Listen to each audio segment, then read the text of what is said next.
Liam avait toujours cru que le dénouement de la vie découlait souvent des détails en apparence insignifiants qui étaient négligés ou ignorés. Les clauses insidieuses, les regards séducteurs échangés subtilement entre amants et admirateurs, les vœux qui semblaient faciles à respecter, presque inclus comme une réflexion après coup dans le contrat sacré du mariage.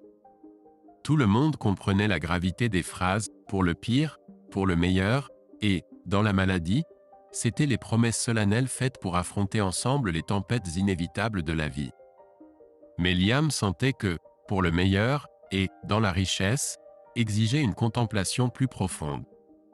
Après tout, les récits abondaient sur les gagnants de loterie dont la vie était brisée par la richesse soudaine ou les couples prospères déchirés par les tentations qui accompagnaient le nouveau statut. Cependant, c'était le vœu, dans la santé, qui avait pris Liam entièrement au dépourvu.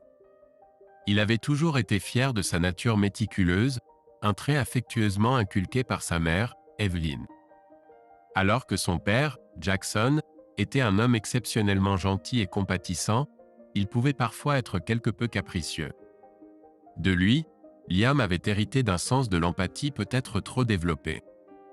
La compassion ne coûte rien, Liam lui rappelait souvent Jackson alors qu'il faisait du bénévolat dans des soupes populaires locales ou organisait des collectes de vêtements pour leur paroisse. En revanche, Evelyn s'était assurée que leur foyer fonctionnait avec une précision inébranlable. Elle veillait à ce que tout le monde arrive à destination à temps et que la sécurité financière et le bien-être de la famille ne soient jamais remis en question. De sa part, Liam avait acquis une profonde appréciation pour le pouvoir de la préparation.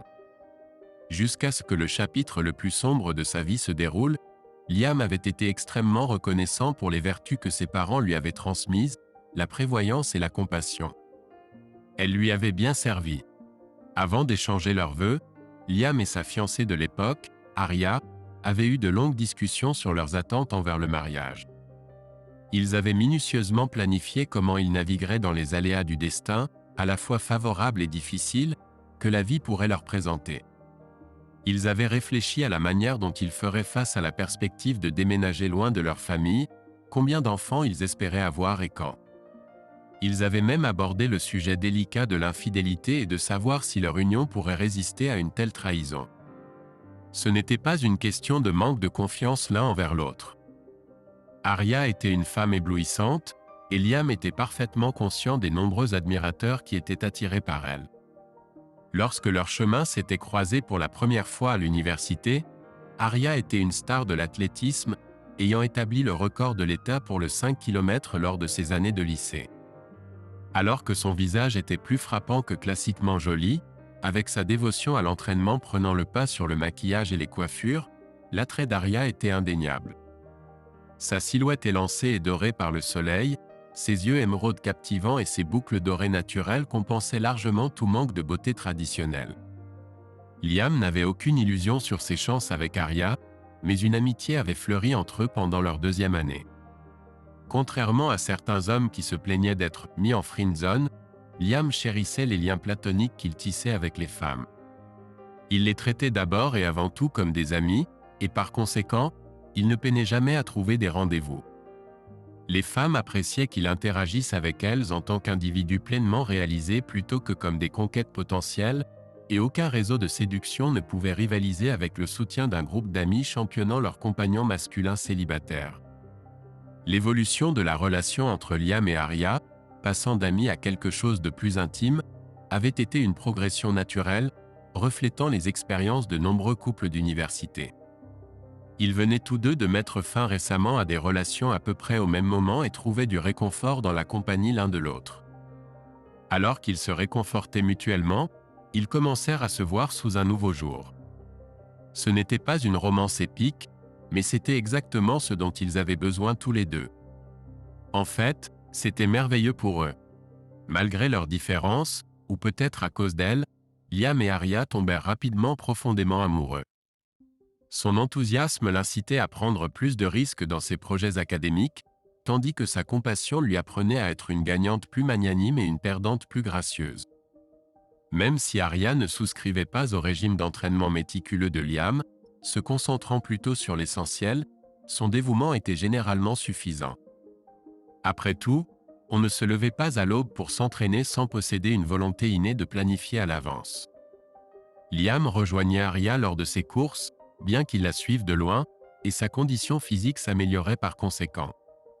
Les conversations qu'ils partageaient à l'approche de leur jour de mariage, explorant des sujets tels que la fidélité, la signification de leurs vœux et leurs projets futurs, coulaient naturellement une fois que Liam avait démontré leur importance à Arya.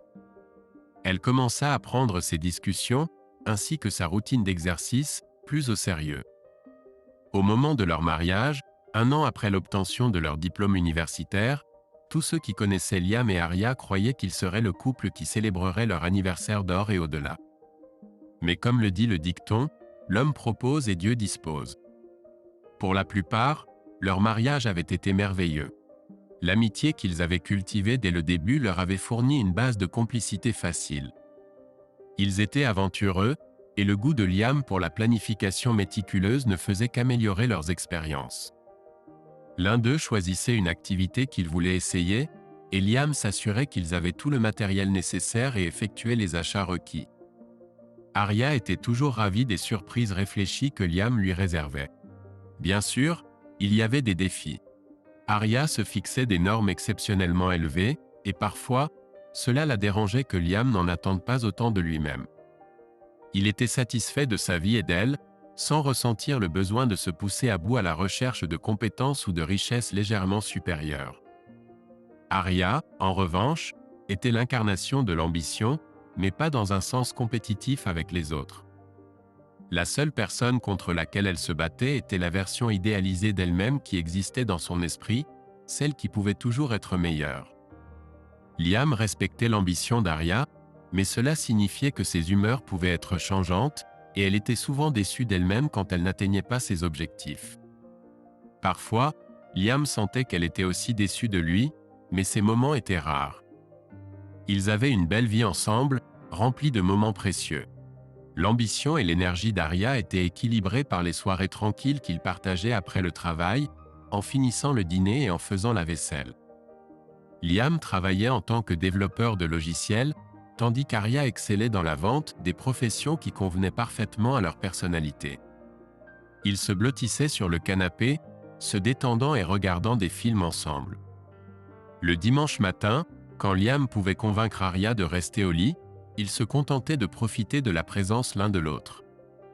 Cependant, le plus souvent, la préférence d'Arya était de passer leur week-end en camping. C'est lors d'un de ces voyages de randonnée que Liam remarqua pour la première fois quelque chose d'anormal. Comme ces excursions étaient censées être une forme de détente, il marchait généralement à un rythme tranquille, savourant le paysage à couper le souffle. Liam avait rarement du mal à suivre, mais Arya n'avait jamais eu de problème, jusqu'à ce jour fatidique. Arya se retrouva à court de souffle et se plaignit de fatigue aux jambes lorsqu'ils revinrent à la voiture. Il s'avéra qu'elle avait déjà vécu ces épisodes depuis un certain temps mais les avait ignorés, attribuant la fatigue aux conséquences naturelles du vieillissement et au manque de temps pour faire de l'exercice. Elle n'avait pas jugé cela assez important pour en parler, mais l'inquiétude de Liam fut immédiatement éveillée. Après une discussion sincère, Liam pressa Arya de prendre rendez-vous avec leur médecin de famille le lundi suivant. Une référence à un spécialiste suivit, puis une autre, jusqu'à ce qu'ils reçoivent la nouvelle la plus dévastatrice de leur vie jusqu'à ce moment-là.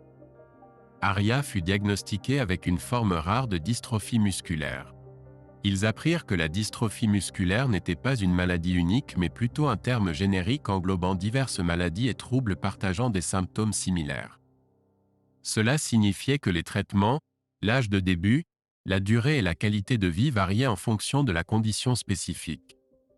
Lorsque le diagnostic particulier d'Arya fut confirmé, le pronostic était sombre. Son espérance de vie était estimée à environ 20 ans, dont peu de ces années seraient de bonne qualité. Ses capacités physiques se détérioraient rapidement, nécessitant l'utilisation d'une canne et éventuellement d'un fauteuil roulant pour se déplacer. Alors que sa force diminuait et que la fatigue la consumait, le corps d'Arya ne pouvait plus maintenir son propre fonctionnement. Les médecins prédisaient qu'elle succomberait à une insuffisance pulmonaire ou cardiaque avant d'atteindre l'âge de 45 ans. Le rêve d'avoir des enfants ensemble était brisé. L'état de santé d'Arya était génétique, et même si elles portaient 2 copies du gène, la variante récessive seule signifiait que leur descendance pouvait être affectée. Les parents d'Aria avaient eu de la chance, ne présentant aucun symptôme notable, mais l'idée de transmettre potentiellement la maladie à leurs propres enfants était inimaginable. Même s'il était prêt à prendre le risque, il était incertain si le corps d'Aria aurait la force de porter et d'accoucher d'un bébé à moins d'agir presque immédiatement. Et puis, Liam se retrouverait à devoir s'occuper presque seul d'un nourrisson tout en veillant simultanément à la santé déclinante d'Aria. Ce n'était tout simplement pas la peine de jouer. Ils ont pris la décision déchirante de se concentrer sur la maximisation de la qualité de vie d'Aria aussi longtemps que possible. Non, ils n'auraient pas d'enfants, et ils ne célébreraient jamais leur anniversaire d'or ensemble. Le dénouement de la vie réside souvent dans les plus petits détails, une séquence microscopique de protéines, une faiblesse en apparence insignifiante qui s'aggrave avec le temps, une graine de peur semée par un destin inévitable. Liam et Aria s'efforçaient d'affronter son diagnostic avec courage. Elle était toujours en vie, et ils étaient déterminés à profiter au maximum du temps qui leur restait ensemble. Ils étaient jeunes, et Liam avait déjà pris des mesures pour assurer leur avenir financier. Ils avaient mis de côté des fonds pour voyager pendant quelques mois, visitant les endroits dont Aria avait toujours rêvé de voir tant qu'elle pouvait encore marcher.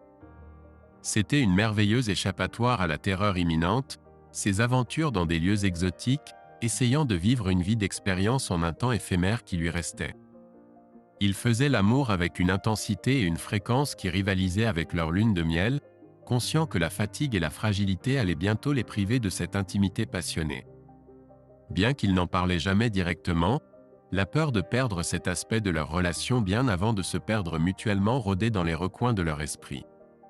Liam tenait Aria alors qu'elle pleurait pour la première fois, quand elle ne pouvait plus se tenir debout sans sa canne, quand ses jambes de coureuse autrefois fortes lâchaient, quand elle tentait de se lever de leur lit un matin d'hiver frisqué pour glisser impuissante au sol.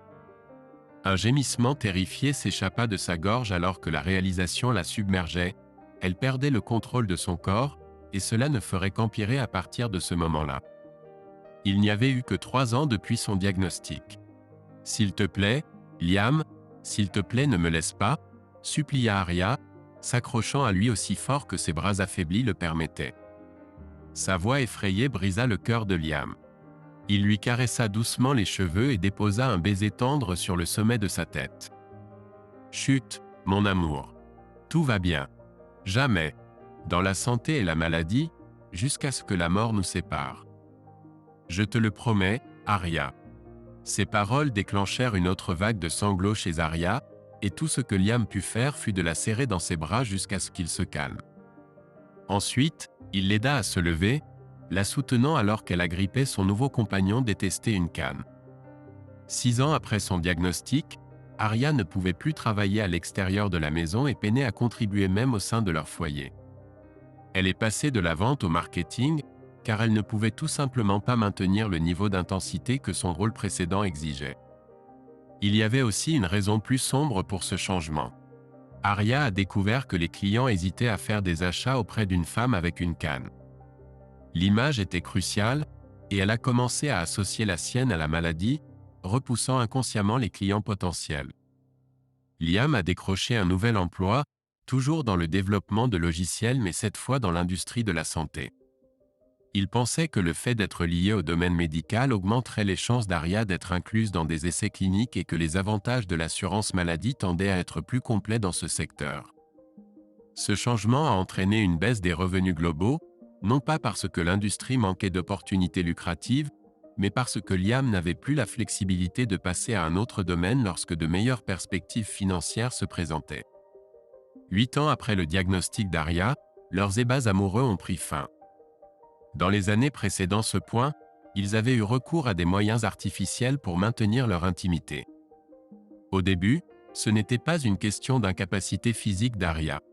Techniquement, ils pouvaient encore avoir des relations sexuelles, mais à mesure que leur répertoire devenait de plus en plus limité, l'estime de soi d'Aria en a pris un coup dévastateur.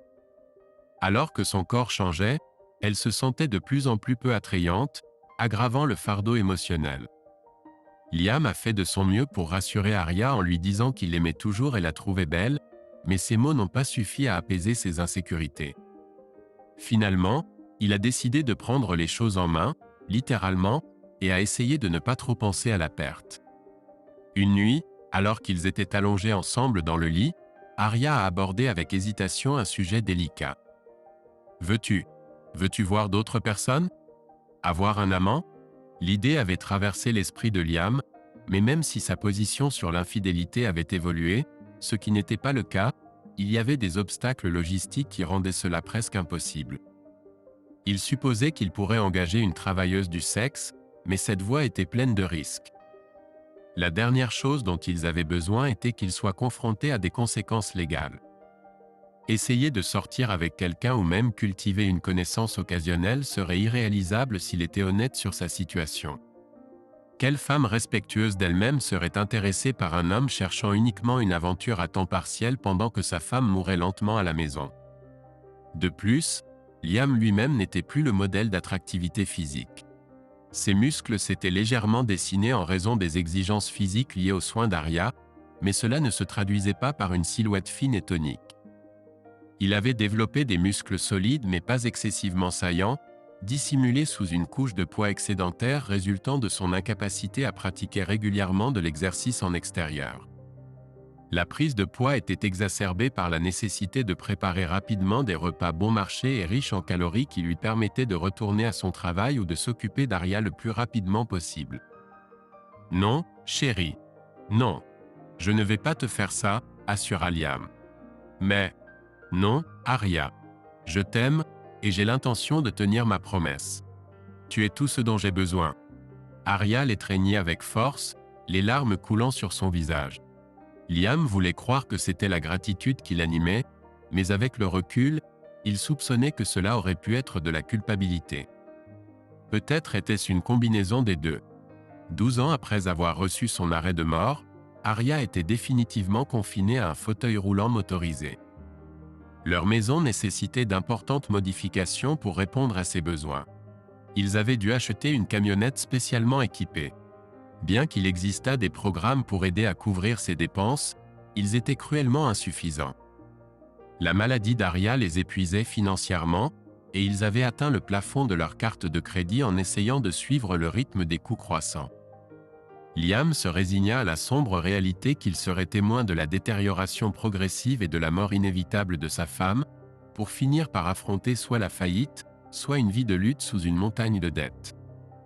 Il aurait aimé prétendre endurer stoïquement tout cela, proclamer sa volonté de payer n'importe quel prix pour un jour de plus avec Arya, mais il ne le pouvait pas.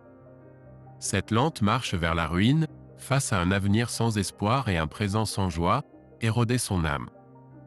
Liam faisait de son mieux pour dissimuler son angoisse à Arya, pour conserver une attitude joyeuse en sa présence, mais la nuit, il se retirait parfois dans un parking isolé où il pouvait s'asseoir seul et pleurer. Ce n'était pas le futur qu'il avait imaginé pour eux lorsqu'il était jeune, plein d'espoir et profondément amoureux. Il aimait toujours Arya, mais cet amour était désormais inextricablement lié à un sentiment de devoir, brouillant les frontières entre affection sincère et obligation. Une partie de lui savait que son engagement à rester à ses côtés était alimenté en partie par leurs vœux, par le désir de faire ce qui était juste. Il nourrissait une suspicion honteuse que c'était ce sens du devoir, plutôt que son amour pour elle, qui l'empêchait de l'abandonner. Liam avait déjà tant perdu à cause de cette maudite maladie, et il refusait de sacrifier également son estime de soi. Il savait que cela sonnait comme une complainte, et c'était le cas. Il devait être fort pour Arya, devait projeter de la positivité pour elle. Son corps se détériorait à un rythme alarmant, et le point final de cette déchéance était une mort précoce et douloureuse. Liam essayait de garder cette perspective à l'avant-plan de son esprit, de reconnaître que même si sa souffrance était immense, la sienne était inimaginable. Arya était passée d'une femme vibrante, belle et athlétique à un fardeau en fauteuil roulant pour ceux qui l'aimaient le plus. Elle dépendait d'antidépresseurs et d'un kaléidoscope de médicaments pour gérer ses symptômes. Elle voyait régulièrement un thérapeute. Arya luttait avec l'inquiétude et l'anxiété à un niveau qu'aucun être humain ne devrait jamais avoir à endurer, et Liam devait la protéger de ses propres effondrements, les réservant pour ses moments solitaires. Oui, sa souffrance était plus grande, mais cela n'annulait pas la sienne. Ils ont commencé à fréquenter des groupes de soutien à l'époque où Arya a commencé à utiliser un fauteuil roulant, un groupe pour elle, axé sur la socialisation avec d'autres personnes atteintes de dystrophie musculaire, et un autre pour Liam, conçu pour les aidants. C'est là qu'ils ont noué de nouvelles amitiés, certaines des premières qu'ils avaient pu entretenir depuis des années. Ils se sont particulièrement rapprochés d'un autre couple, Ethan et Sophia. Ethan était atteint de la même forme de dystrophie musculaire qu'Arya.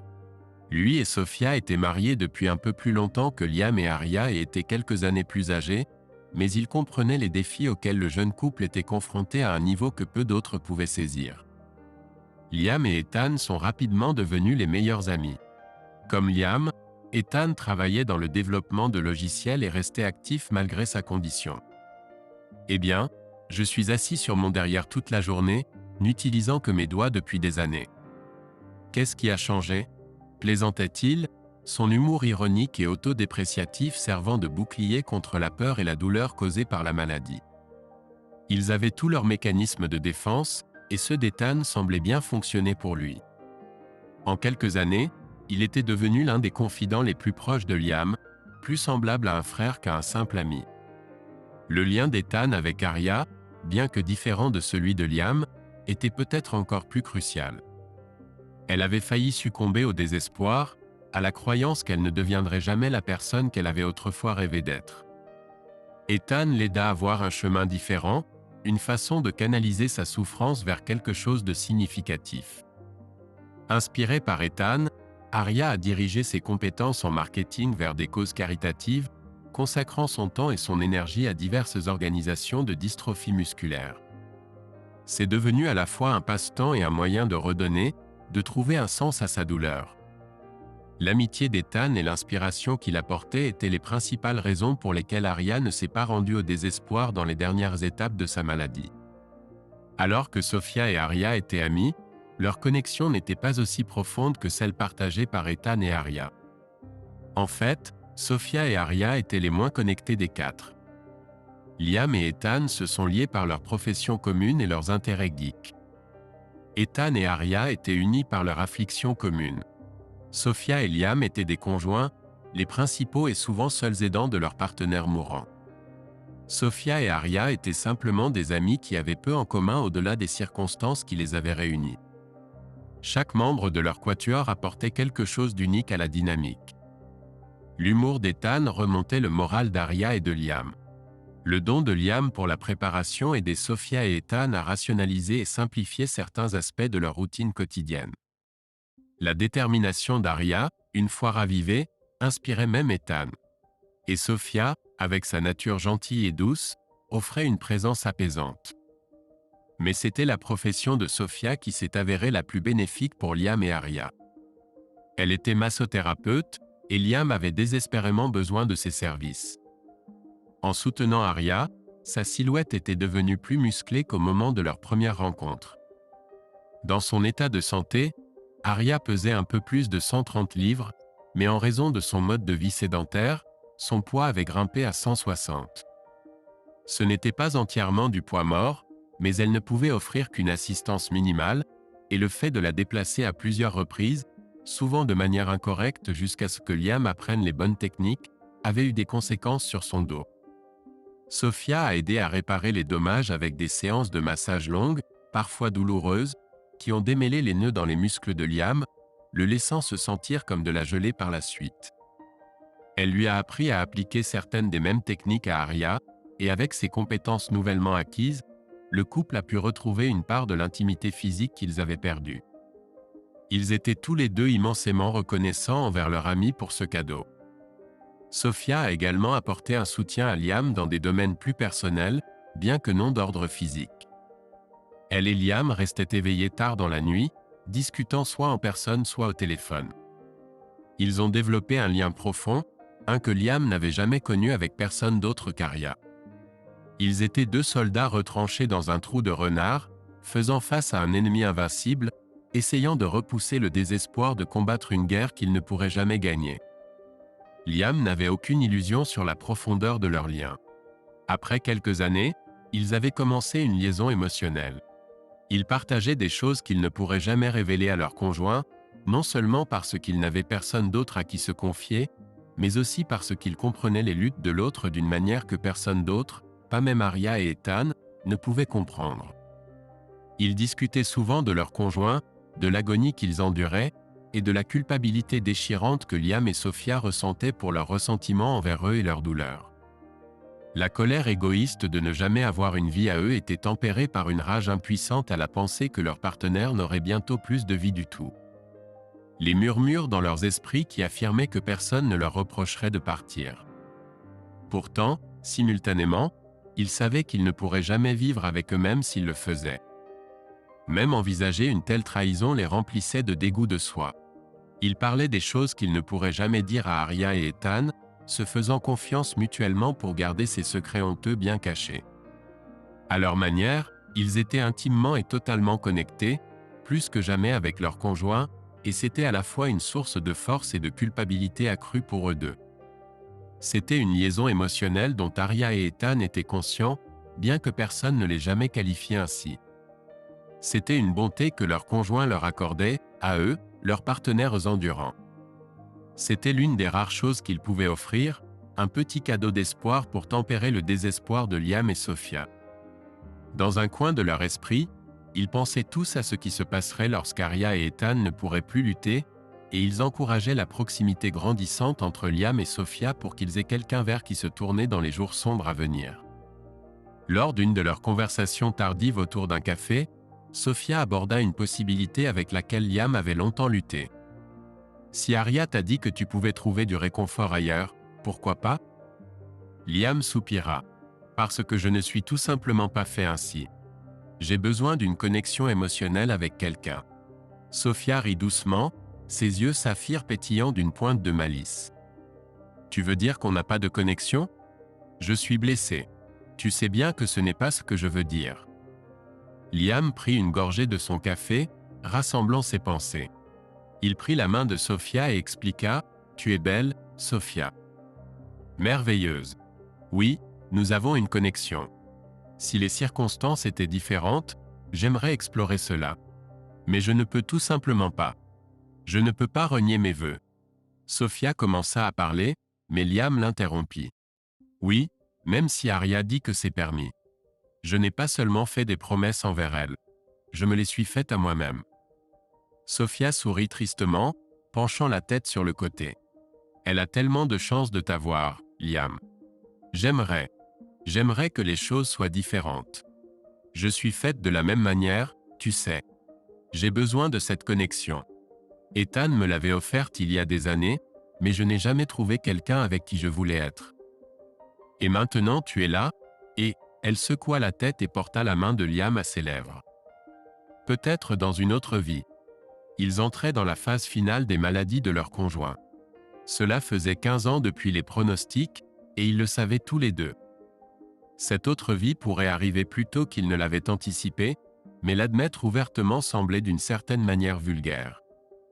Ce n'était pas qu'ils attendaient que ce monstre invisible emporte leur partenaire. Ils étaient amis, et ils s'étaient toujours comportés avec intégrité. Mais ils reconnaissaient aussi que, pour le meilleur ou pour le pire, leur vie allait changer radicalement dans un avenir proche. Et changer, ils changèrent, mais pas de la manière dont aucun d'entre eux n'aurait pu prévoir. Un miracle se produisit. Une technologie appelée CRISPR montra un immense potentiel dans le traitement d'une multitude de maladies génétiques. Elle permettait l'édition directe des gènes responsables des problèmes, faisant essentiellement des modifications dans le code source du corps. La technique avait été utilisée avec succès pour traiter d'autres formes de dystrophie musculaire, mais il n'avait pas prévu qu'un traitement pour le type de maladie d'Arya et d'Ethan atteindrait même le stade d'essai expérimental à temps. Le leur était l'un des plus rares et était loin dans la liste des priorités. Mais comme cela arrive souvent en médecine moderne, une convergence d'argent et d'influence a modifié ses priorités. L'épouse d'un brillant chercheur, le fils d'un important capital risqueur, et la petite-fille d'un puissant sénateur furent tous diagnostiqués avec la même condition.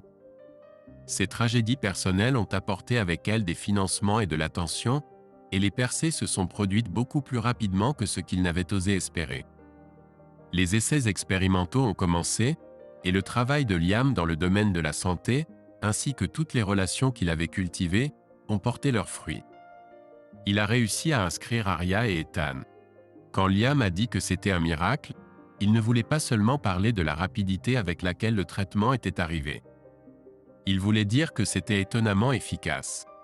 En l'espace d'un mois après le début de la thérapie, Arya travaillait déjà avec un kinésithérapeute pour reprendre l'usage d'une canne. 3 mois plus tard, elle marchait sans aide. Et 6 mois après cela, elle était de retour sur le tapis roulant pour la première fois depuis près de 15 ans. La guérison d'Ethan était tout aussi rapide, et ils ont tous célébré leur triomphe sur le spectre qui les avait hantés pendant une décennie et demie. Leurs amitiés se sont approfondies, et ils sont retournés ensemble dans le monde, se lançant dans des activités auxquelles aucun d'entre eux n'avait pensé possible depuis des années. Ils ont dîné, bu et dansé de façon dont ils n'avaient même pas rêvé. Liam et Sophia ressentaient une pointe de gêne face à leur vision de ce qui aurait pu être, les considérant comme une erreur pardonnable de jugement à une époque où ils étaient tous les deux à bout. Rien ne s'était passé entre eux, mais le simple fait d'avoir envisagé la possibilité, même brièvement, semblait être une trahison. Quand Liam fit l'amour à Arya pour la première fois depuis près d'une décennie, c'était timide, hésitant. Il s'était tellement habitué à la peur de lui faire mal en manipulant incorrectement un membre alors qu'elle était trop faible pour résister qu'il n'avait pas pleinement saisi la réalité de sa force retrouvée. Mais une fois passées ces premières touches maladroites, ils se sont plongés tête la première dans l'amour physique dont ils avaient tous deux été privés depuis bien trop longtemps. Quand ils ont terminé cette première fois, il y avait des larmes dans les yeux d'Arya alors qu'elle se serrait contre Liam. « Cela m'avait tellement manqué. Tu m'avais tellement manqué, Liam. Je n'aurais jamais pensé. » Elle pleurait ouvertement. « Je n'aurais même jamais rêvé que nous pourrions revivre cela. Que je pourrais être la femme que tu mérites. Tu. » Arya caressait affectueusement le visage de Liam. « Je n'aurais jamais pu traverser cela sans toi. Tu étais. Mon Dieu, chérie, je ne sais pas comment tu as réussi à être si fort. Je t'aime, Liam. Je t'aimerai pour toujours. » Liam aurait souhaité dire qu'il faisait l'amour chaque nuit après cela. Il n'aurait rien adoré de plus, mais les réalités de ses propres capacités, n'étant plus dans la quarantaine, les blessures au dos qu'il avait subies en prenant soin d'Arya, et un corps négligé en raison d'une mauvaise alimentation et du manque d'exercice signifiaient qu'ils ne pouvaient tout simplement pas maintenir le niveau de don qu'ils désiraient tous les deux. Alors qu'Arya progressait dans sa guérison, elle est retournée à la course avec une vengeance. C'est alors qu'ils ont découvert à quel point et pendant combien de temps la maladie lui avait volé. Elle était rapide, aussi rapide en course de fond qu'elle l'avait été à l'université. La maladie avait probablement commencé son travail insidieux lorsqu'elle était adolescente, sans que personne ne s'en rende compte. Ils soupçonnaient tous les deux que si un traitement avait été disponible à l'époque, elle aurait pu être une prétendante olympique. La prise de conscience que la maladie lui avait non seulement volé les 16 dernières années, mais aussi la personne qu'elle aurait pu être avant cela, fut un coup dévastateur. Pour quelqu'un d'aussi déterminé qu'Arya, le savoir que cette opportunité lui avait été enlevée pendant si longtemps ne fit que renforcer sa détermination. Ce que Liam ne parvint pas à reconnaître au début, c'est qu'Arya avait également commencé à l'éloigner. Elle avait commencé à s'entraîner pour des marathons. Liam avait essayé de la rejoindre, mais il ne pouvait pas suivre son rythme. Même avant sa blessure au dos, il était nettement plus lent qu'elle, et bien que les exercices l'aidaient, il le ralentissait toujours. Arya avait changé pour s'entraîner en groupe, nouant de nouvelles amitiés, attirant les regards des hommes d'une manière qu'elle n'avait pas connue depuis leur début en tant que jeune mariée. Peut-être même avec un désir plus flagrant, compte tenu de sa silhouette et de son endurance par rapport aux autres femmes dans la quarantaine. Ayant enfin obtenu l'opportunité de réintégrer le monde du travail, Arya était retournée dans le domaine du marketing. Son absence avait eu un léger impact, mais son secteur avait évolué à un rythme plus lent que celui de Liam. La technologie avait progressé quelque peu, tout comme les stratégies, mais les compétences de base n'avaient pas tellement changé en une décennie au point de rendre ses connaissances obsolètes. En moins d'1 an après le début du traitement, Arya était déjà une étoile montante au sein de son entreprise. Elle devenait également une étoile montante dans d'autres domaines.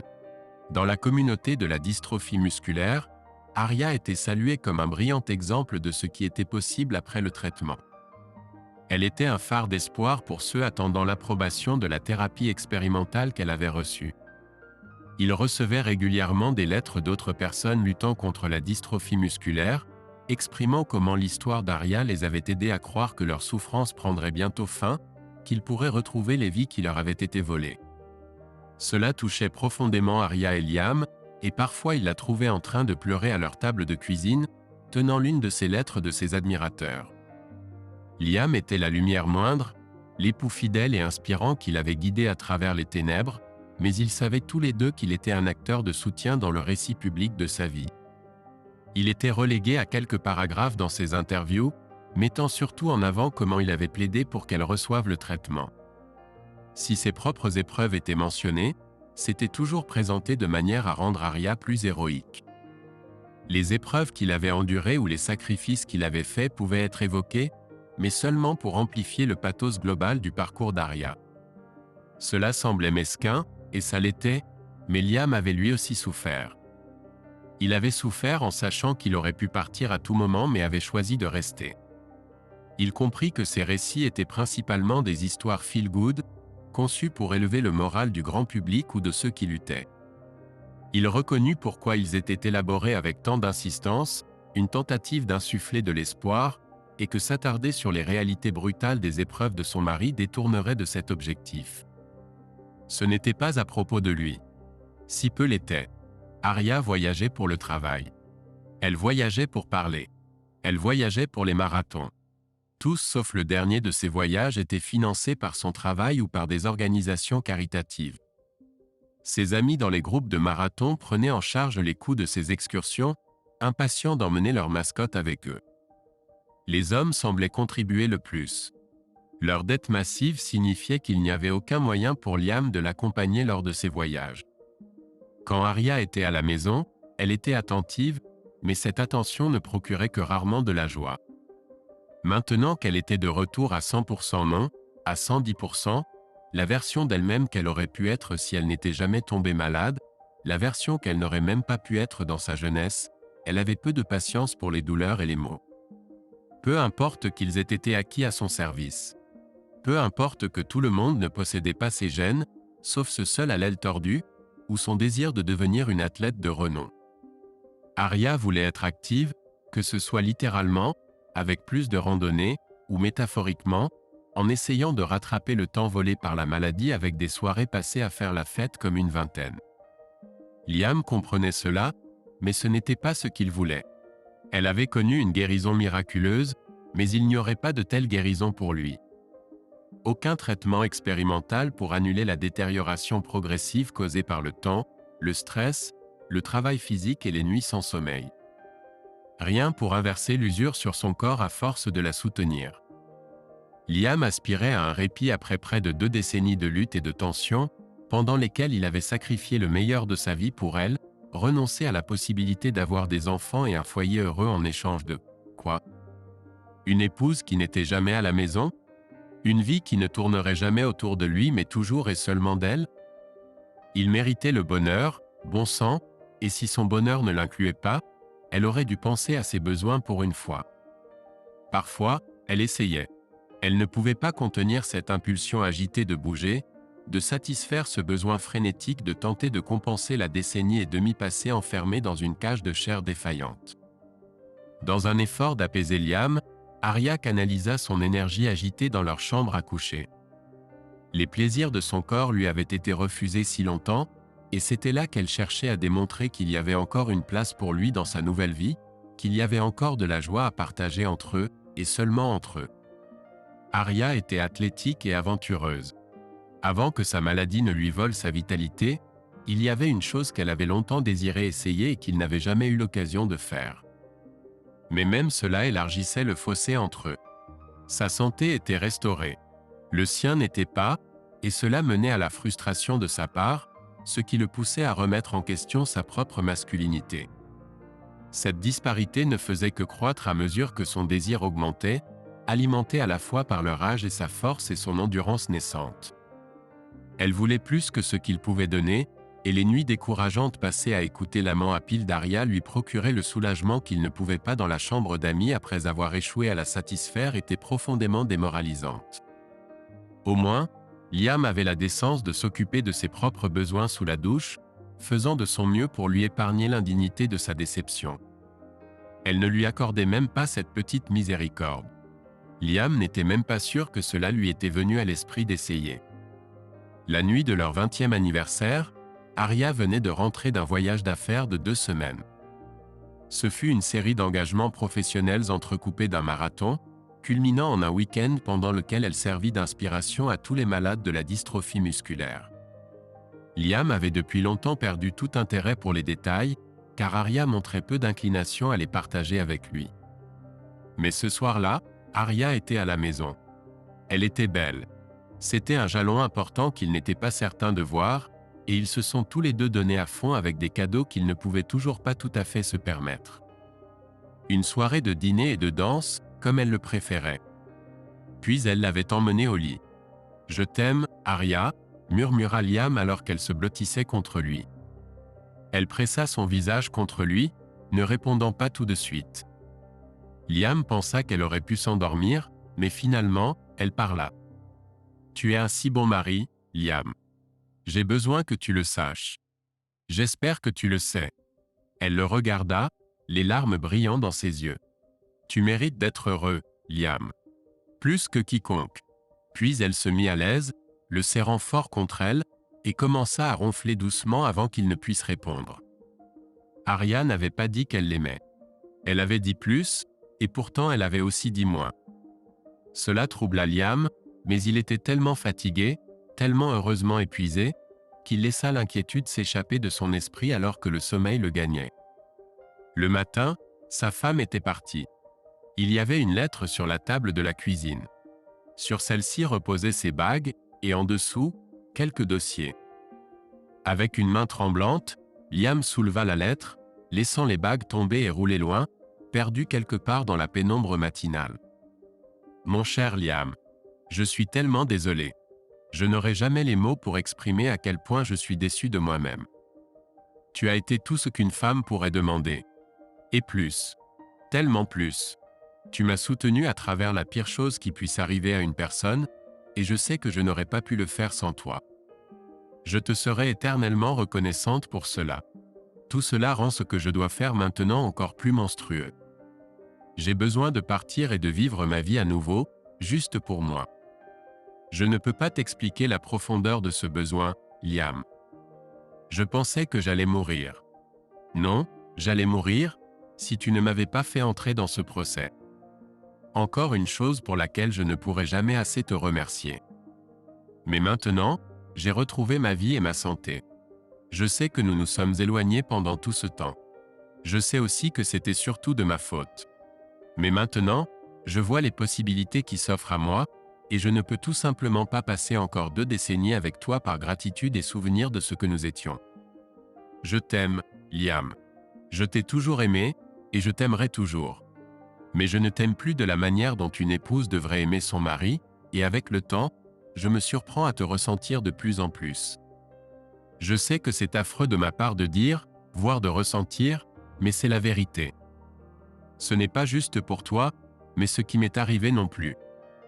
Et je dois quitter notre mariage avant que ce ressentiment ne se transforme en haine.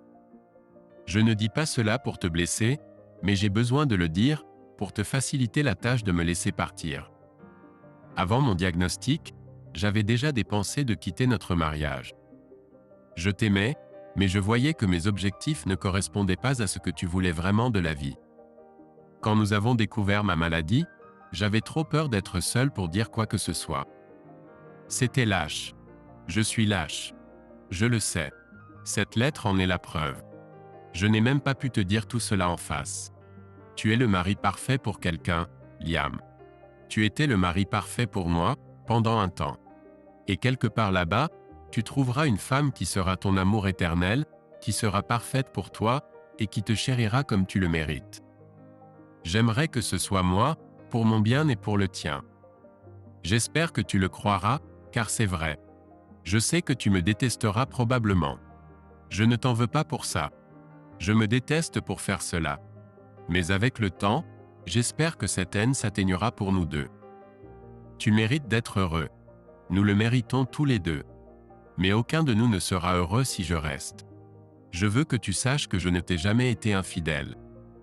Je ne te quitte pas pour un autre homme. J'ai été tenté, et cette tentation est l'une des choses qui m'ont fait réévaluer qui je suis en tant que personne et ce que je veux dans ma vie. Cela m'a également fait réfléchir à ce que je peux réellement t'offrir. Mais parmi tous les serments que je brise en ce moment, ce n'est pas l'un d'eux. Je t'ai été fidèle à ce sujet, sinon à tout le reste. S'il te plaît, ne viens pas me chercher. Tu es si intelligent, et je sais que tu pourrais me trouver facilement. Je ne vais pas me cacher. Mais j'ai pris un nouveau poste en Californie, et au moment où tu liras ceci, je serai en route là-bas. J'ai pris seulement quelques vêtements, quelques objets personnels, et quelques souvenirs de notre vie ensemble. Je ne pourrai jamais t'oublier, mais je veux les avoir avec moi comme rappel de l'homme extraordinaire à qui j'étais autrefois marié, et comme rappel du prix de mon égoïsme. Je le mérite. Je sais aussi que ma maladie nous a laissés dans une situation financière difficile. Je ne suis pas sûr dans quelle mesure. Tu as toujours géré ces affaires. Je te laisse le soin de décider quoi faire avec ce qu'il reste de nos biens. J'ai pris $2000 de nos économies pour recommencer. Le reste t'appartient. Je sais que tu as déjà parlé de faillite par le passé.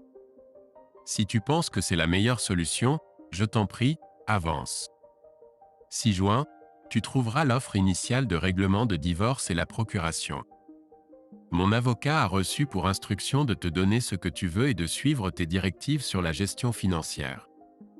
Il travaille bénévolement, donc son temps est limité, mais il t'aidera autant qu'il le pourra. Je sais que je te fais du mal en ce moment. J'aimerais qu'il y ait une autre solution.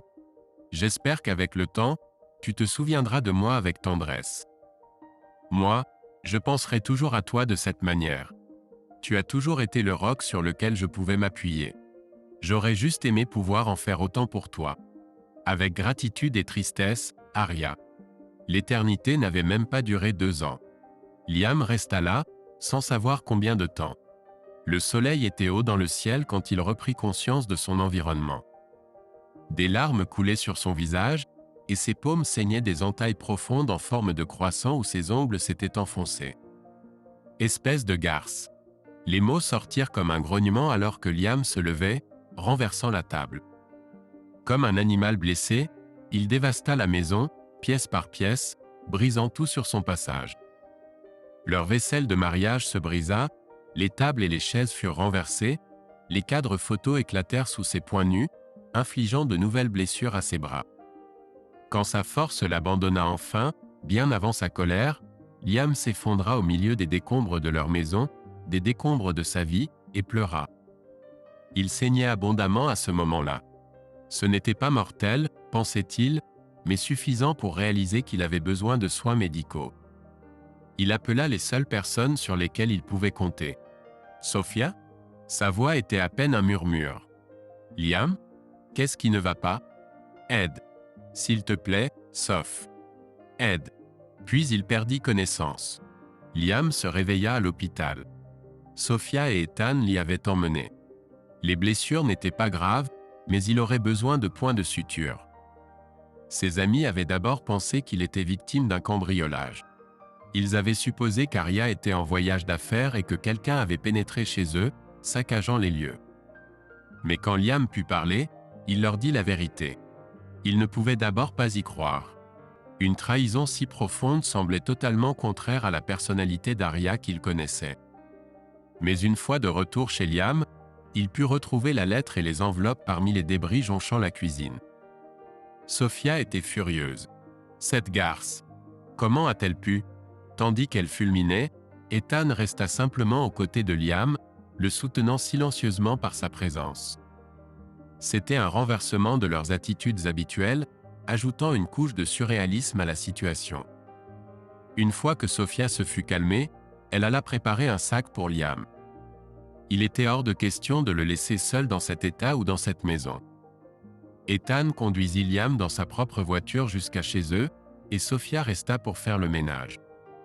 Elle dit plus tard à Liam qu'elle avait essayé d'appeler le portable d'Arya pour lui dire sa façon de penser, mais son ex-femme avait déjà coupé la ligne.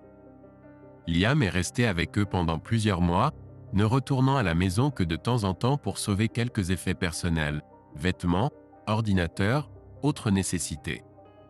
Arya avait minimisé la gravité de leur situation financière. Liam avait prévu de lui parler de déposer le bilan quelques semaines après leur anniversaire, ne voulant pas gâcher la célébration avec des nouvelles sombres. Cela avait parfaitement fonctionné pour lui. Quand la poussière retomba enfin, ils se retrouvèrent sans le sou et avec un historique de crédit complètement ruiné. Arya avait déjà trouvé une nouvelle location et une voiture de fonction à Los Angeles, et la faillite n'avait rien changé à cela. Elle pouvait continuer sa vie, loin de lui. Liam avait été tellement bouleversé quand elle était partie qu'il n'avait même pas essayé de trouver un appartement avant la faillite. Trouver un nouveau logement aurait coûté bien plus que le premier et dernier loyer ainsi qu'une caution. Il avait gardé le van adapté. Il l'avait échangé directement avec une famille qui en avait besoin contre leur berline légèrement plus récente. Il pleurait de joie. Il leur avait fait économiser des dizaines de milliers de dollars. C'était gratifiant de faire quelque chose pour des gens qu'il appréciait vraiment. Sophia et Ethan étaient inquiets pour Liam. Il aurait été inquiet pour lui-même aussi, mais il n'avait même pas l'énergie pour cela. Il sombra dans une profonde et sombre dépression. Rien de tout cela n'avait d'importance. Ni sa vie, ni sa compassion, ni sa préparation, ni son sacrifice. Sa femme vivait, il l'avait maintenue en vie, l'avait soutenue, l'avait fait soigner, et avait été là pour elle, et tout ce qu'il avait en retour était une sorte de tape sur la tête suivie d'un « va te faire voir » cosmique. Être avec ses amis était douloureux. Liam essayait de ne pas penser à ce qui aurait pu être, pas avec Arya, car il était maintenant assez clair que cela n'aurait jamais pu être. Elle était trop égocentrique. Mais en voyant Sophia et Ethan s'échanger des baisers, des clins d'œil, de petites caresses de deux personnes reconnaissantes pour la seconde chance que le destin leur avait accordée, Liam avait honte d'avouer qu'il aurait aimé que ce soit lui et Sophia à la place. C'était le plan. C'était ce pourquoi il se préparait, même si ce n'était que de façon subconsciente. Un jour, Ethan et Arya ne seraient plus là, et ce seraient Sophia et lui. Peut-être. Éventuellement. Mais cela n'allait pas se produire maintenant. Il regardait la deuxième femme qu'il avait jamais aimée dans les bras d'un autre homme, son meilleur ami, et il ne pouvait pas décider ce qui lui faisait le plus mal, le fait qu'il était seul, ou le fait qu'elle ne l'était pas. Liam essayait de le cacher. Il leur était tellement reconnaissant de l'avoir soutenu, de l'avoir aidé à traverser la pire période de sa vie. La pire période de sa vie. C'était drôle comment de nouvelles surgissaient sans cesse. Mais ses amis étaient les plus chers qu'il avait, et il connaissait ses humeurs. Il ne pouvait pas dissimuler sa douleur devant eux. Il essayait juste de faire semblant que tout tournait autour d'Arya. Mais cela ne fonctionnait pas. Un soir, Ethan et Liam traînaient ensemble, le premier essayant de distraire le second de ses pensées avec des jeux vidéo. Maintenant qu'il avait retrouvé sa force et sa dextérité, Ethan essayait de rattraper des années de classiques auxquels il n'avait jamais eu l'occasion de jouer. C'était une bonne distraction, et Liam était partant. Mais cette nuit-là, comme la plupart des nuits des dernières semaines, ça ne fonctionnait tout simplement pas. Hésitant, Ethan dit « Je sais pour toi et Sophia. Que vous aviez des projets pour après. » Après, il avala. « Si Arya et moi ne nous améliorions pas. » Avant CRISPR. Ah, pas vraiment des projets. Liam secoua la tête. Nous ne pensions pas aussi loin. Nous essayions juste d'avancer pas à pas. Ethan sourit. C'est ce que dit Sophia. Elle et moi, nous en avons parlé, et j'ai donné ma bénédiction. Il détourna le regard. Et je n'arrive pas à imaginer que toi, le roi de la planification, n'y aies pas au moins pensé. Après un moment d'hésitation, Liam dit « Je suis content que, aussi mal que les choses se soient passées pour moi, je suis content que ça ait fonctionné pour vous deux. Que les choses aient fonctionné pour vous. » Et c'était le cas. Ça faisait mal. Mais Sophia était heureuse, et Ethan était heureux. Même s'ils se retrouvaient avec le courbouillon, Liam ne pouvait souhaiter autre chose que le meilleur pour eux. Ethan sourit. Oui. Mais il ne regardait toujours pas Liam. Mais l'offre tient toujours. Je ne peux pas laisser Sophia me quitter, mais si elle et toi, il rencontra enfin le regard de Liam. Sans toi, nous ne serions pas ensemble. Sans ton soutien, nous n'aurions peut-être même pas atteint CRISPR. Elle se mourait à petit feu jusqu'à ce que tu entres dans sa vie. Je ne sais pas si elle aurait pu rester avec moi jusqu'au bout. Ethan avala. Si cette offre pouvait apporter un peu de réconfort maintenant, si être avec elle physiquement, il avala de nouveau. C'est bon. Liam n'en croyait pas ses oreilles. Quoi?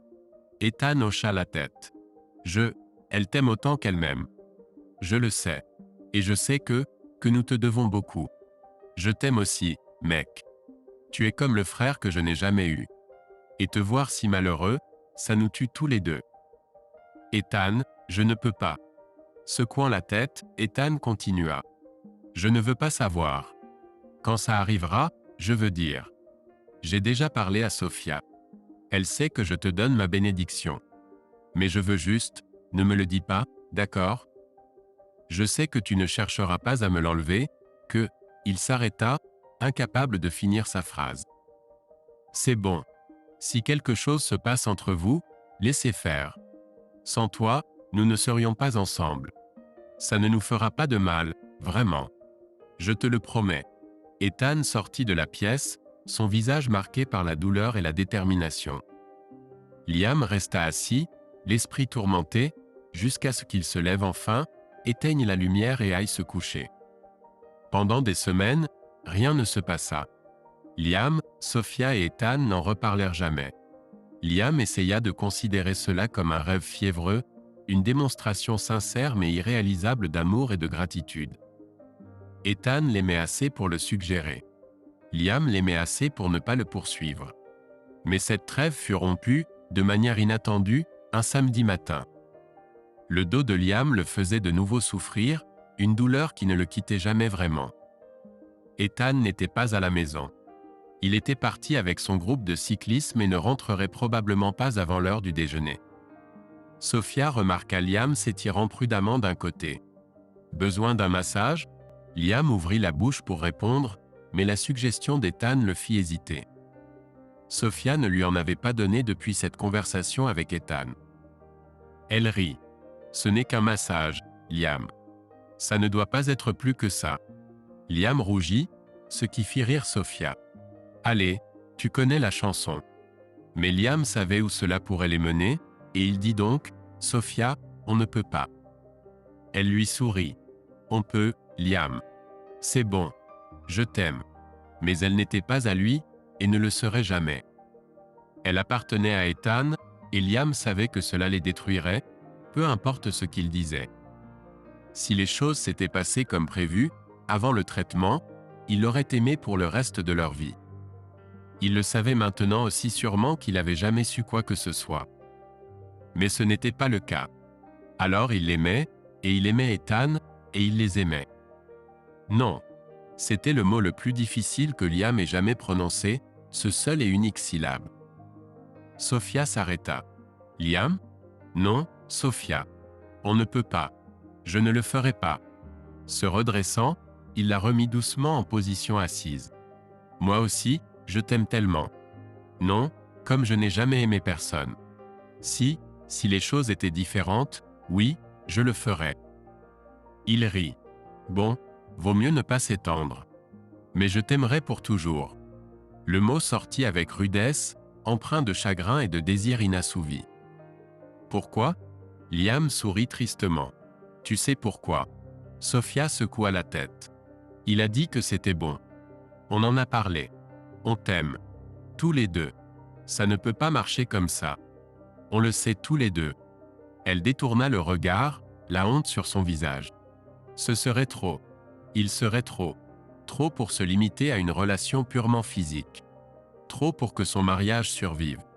Elle ne l'aimait pas plus qu'elle n'aimait Ethan. Il devait s'accrocher à cette croyance pour rester fort. Et il les aimait tous les deux. Il voulait qu'ils soient tous les deux heureux. Et cela signifiait qu'ils devraient souffrir seuls, encore une fois. Ils parlèrent à Ethan avant le départ de Liam. Il lui fit savoir que c'était une décision mutuelle, qu'il n'était pas allé au-delà de la tentation la plus brève. Le soulagement sur le visage d'Ethan, et sur celui de Sophia, montra à Liam qu'il avait fait le bon choix. Ils l'aidèrent à charger sa voiture et le serrèrent fort dans leurs bras, et ils durent tous retenir leurs larmes en se disant au revoir. Liam maudit les leçons de son père, cette idée stupide selon laquelle la gentillesse ne coûte rien, alors qu'il s'éloignait des dernières personnes qu'il aimait. Une nouvelle ville. Un nouveau travail. Une nouvelle vie qu'il espérait meilleure que la précédente. Un nouvel avenir sans rien de son passé sinon la misère. La trahison de la femme qu'il avait épousée. Le chagrin de ne jamais pouvoir être avec celle qu'il aimait. Privé de tout réconfort, il se morfondait dans l'obscurité. Il passa la première année après son déménagement à obséder sur son ex-femme, cherchant des moyens de lui faire du mal, de ruiner sa vie comme elle avait ruiné la sienne, et avec un certain succès. On racontait qu'elle allait être l'un des visages de la campagne de marketing pour le traitement qui lui avait sauvé la vie et détruit la sienne. La lettre qu'elle lui avait laissée a fini par être largement diffusée. Liam a payé une agence de référencement pour s'assurer qu'elle apparaisse dans les 10 premiers résultats lorsqu'on cherchait son nom. Ce poste de secrétaire de presse n'a jamais vu le jour, et ses apparitions publiques semblaient également se tarir. Il n'y avait pas grand-chose qu'il puisse faire, cependant. Il gardait un œil sur elle, vérifiant occasionnellement ses réseaux sociaux. Lorsqu'elle a annoncé ses fiançailles avec un capital risqueur, Liam s'est assuré que le gars recevait une copie de la lettre. Ils se sont mariés quand même, donc cela n'a pas eu l'effet escompté. Liam a noté avec joie qu'ils ont divorcé quelques années plus tard et que le gars l'avait trompé. Au fil des ans, Liam a trouvé du réconfort dans le fait que ce qui lui était arrivé n'était en aucun cas rare. On les appelait les veuves CRISPR, un groupe d'épouses endurantes, principalement des femmes, qui étaient abandonnées par leurs partenaires lorsque le traitement leur redonnait la vigueur perdue des années, voire des décennies auparavant. Le scénario typique qui constituait la majorité des cas était très similaire à celui d'Aria. C'était quelque chose d'approchant d'une crise de la quarantaine décuplée. Des hommes qui avaient raté la vitalité de leur jeunesse et qui retrouvaient soudain une semblance de jeunesse laissaient en masse les femmes qui avaient sacrifié leur propre jeunesse et santé pour s'occuper d'eux. Cependant, comme pour la plupart des choses, il y avait plus de nuances que ce récit simpliste. Parfois, la dissolution de la relation reflétait ce que vivent de nombreux aidants célibataires. Sans ennemi commun, une maladie à combattre ensemble, ils se sont simplement éloignés. Et parfois, c'était l'aidant, depuis longtemps malheureux dans la relation mais restant par devoir, qui décidait qu'il en avait assez et partait. La situation est devenue si grave que le phénomène a reçu un nom plus clinique, et des séances de thérapie de couple obligatoires sont devenues partie intégrante du protocole d'administration des différents médicaments CRISPR. Il était trop tard pour aider Liam, mais il était heureux de savoir que ce qui était arrivé à son mariage pouvait être évité pour d'autres. Il s'est écoulé une douzaine d'années avant que Liam ne revoie Aria, et pour la dernière fois en personne. Lors d'une de ses vérifications de plus en plus rares de ses réseaux sociaux, il a appris qu'elle avait un cancer terminal et inopérable. Il a pris contact avec elle, brisant enfin le silence radio qu'il avait maintenu depuis leur divorce. Sa réponse a été immédiate. Elle lui a demandé de venir la voir, à ses frais. Ce sont les petites choses qu'il avait rattrapées à nouveau. L'avertissement rapidement passé sous silence sur le risque accru de cancer lié au CRISPR. La toux persistante qui était ignorée. C'était une petite tache noire sur une radiographie qui avait grandi et s'était propagée avant d'être détectée. Si elle ne l'avait jamais quittée, Liam aurait continué à veiller sur elle, s'assurant qu'elle passait les examens supplémentaires dont elle avait besoin. Maintenant, cependant, elle allait mourir seule et sans amour. C'était un voyage de 1000 milles jusqu'à ce dernier rendez-vous, celui qu'elle avait, par lâcheté, refusé en partant. Liam a ignoré son offre de payer, décidant de faire les choses à sa manière. Lorsqu'il atteignit le bon étage de l'hospice, il s'arrêta, prit quelques grandes respirations pour se calmer, et frappa à sa porte. Aria était presque méconnaissable. Même à son pire pendant sa lutte contre la dystrophie musculaire, elle n'avait pas paru aussi épuisée. La mort planait au-dessus d'elle, une compagne que Liam était sûr d'emmener en voyage peu de temps après son départ. Liam, un léger sourire illumina son visage. « Merci. Merci, toussa-t-elle, d'être venu me voir. » Elle altoya un peu plus, attrapant une petite tasse sur la table à côté du lit. Liam s'approcha d'elle en boitant, s'appuyant lourdement sur sa canne, une tige métallique bon marché, abîmée, creuse avec du ruban adhésif enroulé autour de la poignée.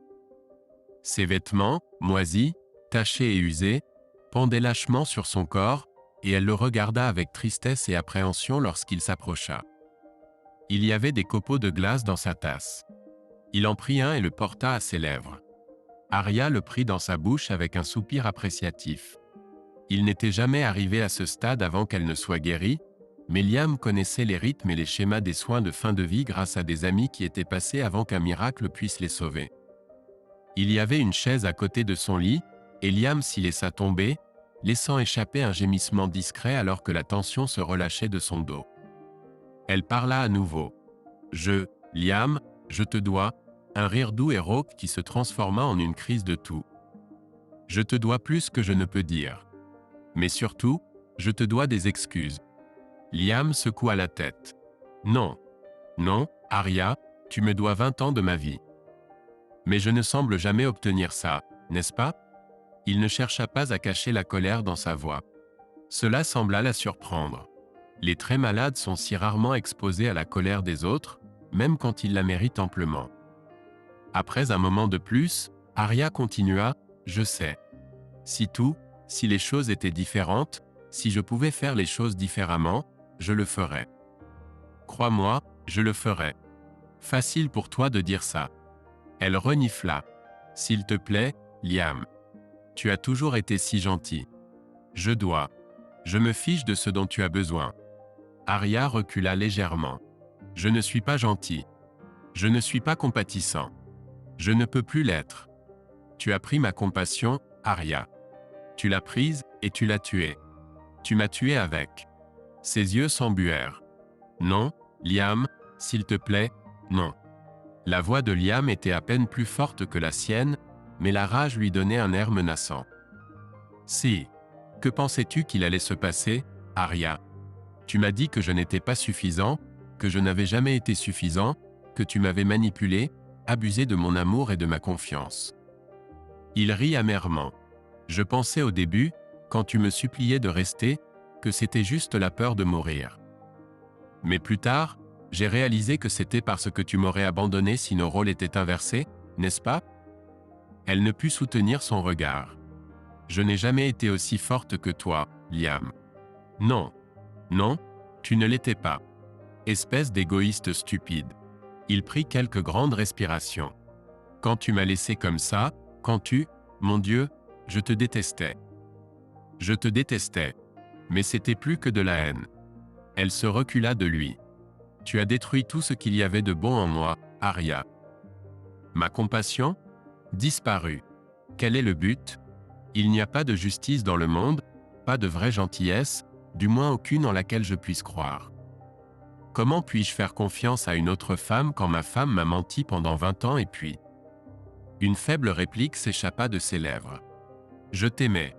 Ta gueule, toi, infidèle, sans valeur, putain cancéreuse. » Liam craignait que quelqu'un n'entre et arrête cela, son dernier moment de rétribution contre ce démon en chair et en os allongé sur son lit de mort, et essaya de moduler à nouveau sa voix. « Mes projets ? Rien de tout cela n'avait d'importance. Pas le moindre. J'ai épousé quelqu'un en qui j'avais confiance, en qui j'étais sûr de sa fidélité et de son amour, et ce n'était pas le cas. J'avais prévu une famille heureuse que nous pourrions élever ensemble. La maladie a détruit ces projets. J'ai fait de mon mieux pour maintenir nos finances à flot pendant ta maladie. Nous avons fait faillite. J'ai essayé de nous entourer d'amis qui comprenaient ce que nous traversions. Je les ai perdus car c'était trop douloureux d'être avec eux après ton départ. J'ai même, entre ses dents serrées, il cracha, j'ai même prévu l'avenir. Prévu la possibilité d'un autre amour, après ton départ. Et même cela, sa voix se brisa. M'a été arrachée à cause de ce foutu remède.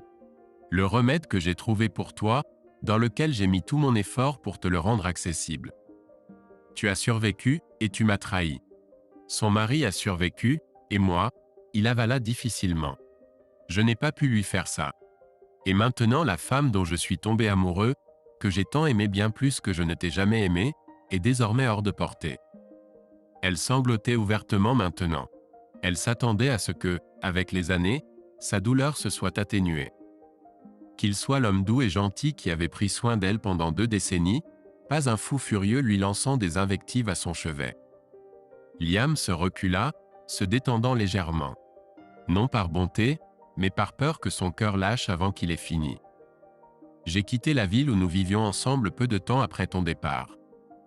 Je n'avais rien, à cause de toi. Pas une foutue chose. Tu m'as tout volé avec ton égoïsme et ta lâcheté. Il cracha, je souhaite que tu sois morte. Arya parvint à peine à articuler entre des sanglots déchirants, s'il te plaît, Liam, s'il te plaît ne dis pas ça. Si tu étais morte, au moins je pourrais croire que ma souffrance signifiait quelque chose. Que ça valait quelque chose. Je n'aurais pas su que tu m'avais menti pendant 2 foutues décennies. Mais au lieu de cela, il détourna le regard. Au lieu de cela, je compte les jours jusqu'à ma mort. Elle murmura, tu n'as trouvé personne? J'étais tellement sûr que tu trouverais quelqu'un qui te méritait. Tu étais si aimant. Si beau. Tu aurais pu. Bien sûr que je n'ai trouvé personne. Comment pourrais-je construire l'amour sans confiance? L'amitié même sans confiance? Et comment pourrais-je faire confiance à quelqu'un après ce que tu m'as fait? Non, Arya. La seule compagnie intime que j'ai eue depuis a été avec des putains. Des putains comme toi. Mais au moins je savais que je payais pour leur temps, et elles ne m'ont jamais déçu en partant. Oh, Liam. Oh mon Dieu, je suis tellement désolé, mon amour, Son regard se braqua sur elle. Arrête. Tu n'as plus jamais le droit de m'appeler comme ça. Tu n'as pas le droit de faire semblant de m'aimer. Tu n'as pas le droit de feindre le regret et la tristesse comme si tu ne savais pas ce que tu me ferais.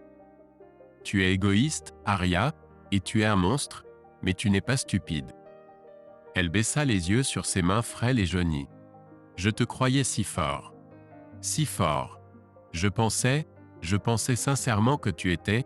Ses yeux jaunis se levèrent vers les siens, incertains. Tu as toujours été le fort. Je pensais. Tu m'as brisé. La voix de Liam était basse et féroce. Personne ne peut être aussi fort, Arya. Personne. Il se força à se lever, la regardant avec dédain. Je souhaite ne t'avoir jamais rencontré, Arya. Que nous ne nous soyons jamais mariés. Que je t'ai quitté dès ton diagnostic.